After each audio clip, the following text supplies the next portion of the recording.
Orlando Magic HQ, what's poppin'? So Magic fans, we are just about 2 weeks away from this year's NBA draft, and I gotta say, within the Magic community, there does not feel like there's as much hype and as anticipation as we've had in years past, something that we're accustomed to seeing with this Orlando Magic team, and it's because us fans and front office truly believe with our own two eyes that we have two cornerstone pieces in Paolo Banchero and Franz Wagner. And now the future of this team, that starts with the draft, is about putting the right pieces and filling out this roster around both of our cornerstone pieces in Franz Wagner and Paolo Banchero. And even though we already have some great complementary pieces in Markelle Fultz, in Jalen Suggs, Wendell Carter Jr., Cole Anthony, the list goes on. Now we can add two more blue chip talented players coming out of the draft to this roster, and that's going to start in today's video when we're going to be talking about the possibility of why the Orlando Magic should draft Gradey Dick. Now, kind of talking about who Gradey Dick is, for everybody that doesn't know, Gradey Dick is a 6'8" two guard from the University of Kansas who just finished up his freshman season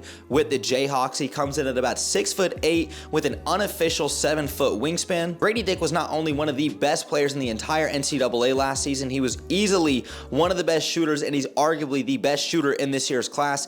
Gradey Dick last season for the Jayhawks averaged 14, 5, and 2, chipped in about a steal per game, and shot splits of 44, 30, and 85% from the line. Gradey Dick, like I said, is one of the best shooters in this year's draft class, and that's exactly why he's highly touted. The Orlando Magic have been searching for a shooter for years, and a guy who we drafted a long time ago in Mario Hezonja was supposed to be the answer for that, but now getting a guy like Gradey Dick and the possibility of landing a player like Gradey Dick would be someone to help out this roster tremendously, considering the fact that the Magic only shot 34.6% from behind the arc last season, which ranked 25th in the NBA last year. Now talking about Gradey Dick's strengths, when you talk about him as a shooter, this guy is phenomenal. Like I said, arguably the best shooter in the entire class. He does a great job creating shots off the dribble, especially with that pump fake. He does a great job with these spot up threes. He does a great job even moving without the ball. And let's even take a look at his shot chart when you talk about what he did last year efficiency wise with the Jayhawks. Gradey Dick does a great job, as you can see on the shot chart at the top of the key,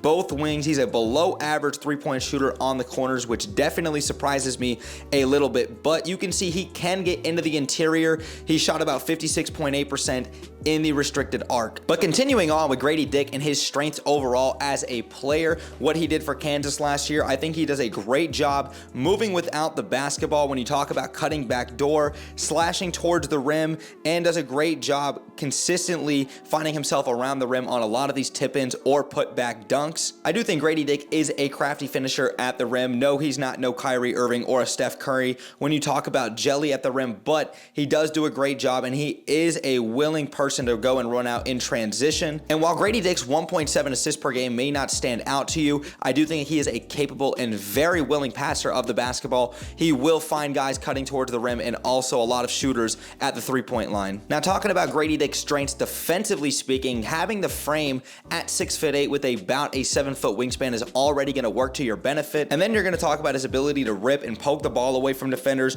driving towards the basket, or whenever Gradey Dick is getting posted up. I think he did a great job laterally moving his feet on the perimeter. If the defender does not have great blow-by speed, I think he does a great job staying in front of the defender for the most part if he doesn't get washed up on a screen. And whenever Gradey Dick was getting back down or a guy tried to drive the ball into him, I think he's got good anticipation on a lot of those recovery blocks, some of those weak side blocks, and really that's where you see his frame and his wingspan come into play. Now talking a little bit about Gradey Dick's weaknesses, let's actually talk on the offensive end first. And while I don't personally believe that there's a lot of weaknesses within his games from the handful of Kansas games that I did watch this past season and then going back over his tape, I don't think he's the best at getting to the rim, putting his head down, and really taking the ball right to the rack in the half-court offense. He definitely needs a screen, or he needs a backdoor cut in order to go out there and create a shot in the restricted area, but he is capable of getting downhill, I think really more so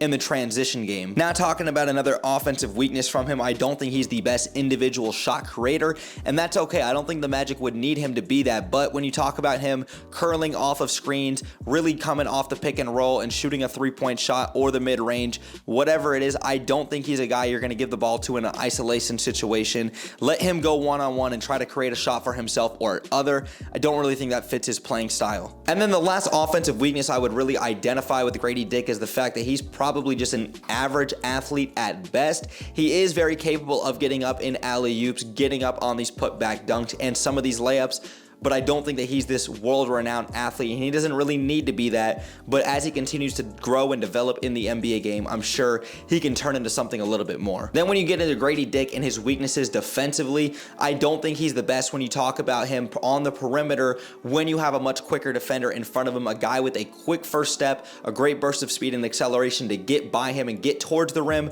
Gradey Dick does not do a great job with that, but I do think his frame and his size does kind of make up for the fact that he can get blown by on the perimeter.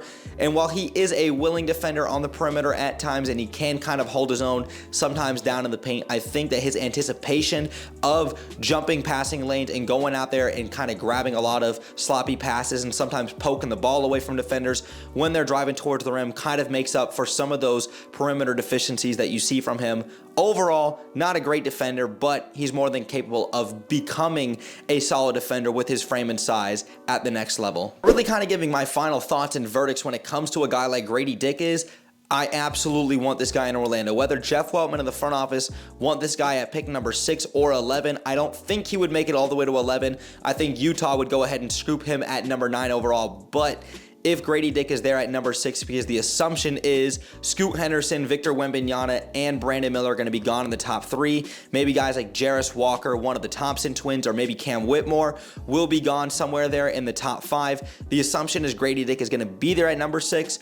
Personally, the Magic absolutely need shooting. The Magic need a guy who can space the floor and help build complementary pieces around Paolo Banchero, Franz Wagner, and they really need that guy who can translate that shooting from college to the next level. And I think a guy like Gradey Dick is someone you cannot pass up on. I desperately want him here in Orlando. And here's how I would see Gradey Dick fitting in with this team. You're going to have a starting 5, in my opinion, of Markelle Fultz and still Jalen Suggs in the backcourt, who I think is deserving of that spot so far. Then you're going to talk about Paolo Banchero, Franz Wagner, and still Wendell Carter right there in the front court. And coming off the bench, I think having that 1-2 scoring punch of a guy in Cole Anthony who's embraced that 6-man role and that combo scoring guard role for the Magic, being our 6-man alongside Gradey Dick, Goga, possibly Bobo coming off the bench, Caleb Houston, maybe Gary Harris. You've got a lot of depth there, and then you're still going to talk about guys like Jonathan Isaac coming back off of injury, and obviously we pray he can consistently just stay healthy.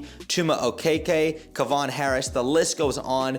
I think Gradey Dick really does fit into what this Magic team can do because he doesn't need to be a guy that needs to take the ball at the top of the key and try to create offense for himself or others. You let Markelle Fultz, Paolo Banchero, and Franz Wagner still become the primary ball handlers, and you can allow guys like Jalen Suggs, Cole Anthony, and the rest of this roster to drive and dish towards a guy like Gradey Dick. Like I said, he's also a guy that's going to be willing to get out in transition, try to create plays for others, and obviously he's going to be a knockdown shooter at the next level. He's gotten comparisons to guys like Brandon Rush, CJ McCollum, a proven Duncan Robinson, hopefully a playoff performing Duncan Robinson like we've seen in this year's postseason. And Gradey Dick to me is just overall a very good player, and I think he fits exactly what the Orlando Magic's needs are right now and for the future of this team moving forward. You could always use shooting in today's modern NBA, and I think Gradey Dick would be the perfect pick at number 6 overall, just my opinion. But Magic fans, we want to hear your guys' thoughts in the comments down below. What do you guys make of the possibility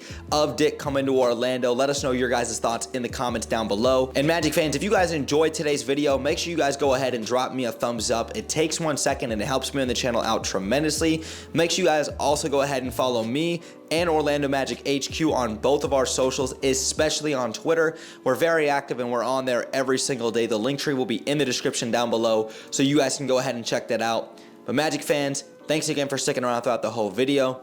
Brett James, aka BJ, I'm out, y'all. Go Magic, baby. Peace.